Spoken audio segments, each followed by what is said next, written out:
வாழ்க வையகம், வாழ்க வளமுடன். வாழ்க்கை மலர்கள் நாளொரு நற்சிந்தனை.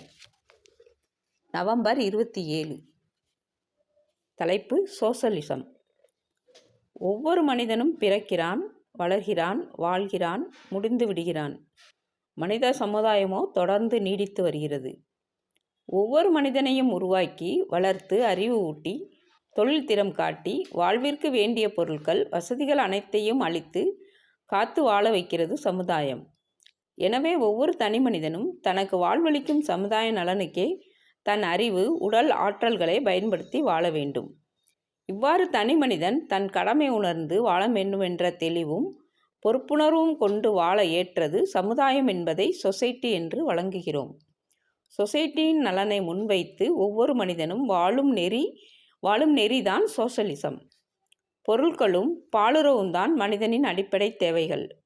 இவற்றை பிறர்க்கோ தனக்கோ தற்காலத்திலோ பிற்காலத்திலோ அறிவிற்கோ உடல் உணர்ச்சிக்கோ துன்பம் இயலாத அளவோடு முறையோடு தூய்க்கும் ஒழுக்கமும் பிறர்க்கு ஒத்தும் உதவியும் வாழும் ஈகையும் கடமையும் இணைந்த தொகுப்பு கருத்து அறமாகும். உடல், உயிர், அறிவு, மெய்ப்பொருள் என்ற 4 நிலைகளை உணர்ந்து கொள்ளும் அறிவின் முழுமை பேறுதான் வீடு பேறு அல்லது மெய்விளக்கமாகும். இறை விளக்கமும் இதுவே.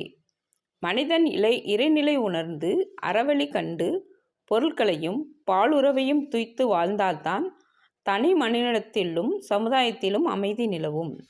இதனால் மெய்விளக்கம் பெறும் வழியை இறை வழிபாடாகவும் அறநெறியினை உயிர் வழிபாடாகவும் வைத்து வாழ்க்கை நெறியினை முன்னோர்களான பேரறிஞர் வகுத்து காட்டியுள்ளனர். இத்தகைய மனித வாழ்வின் நன்னெறியே மதம் என்ற பெயரால் வழங்கப்படுகிறது. அறம், பொருள், இன்பம், வீடு பேறு என்ற 4ம் தேவைகளாக மனிதனுக்கு மலர்ந்தன. அருள் தந்தை வேதாத்ரி மகரிஷி அவர்கள்.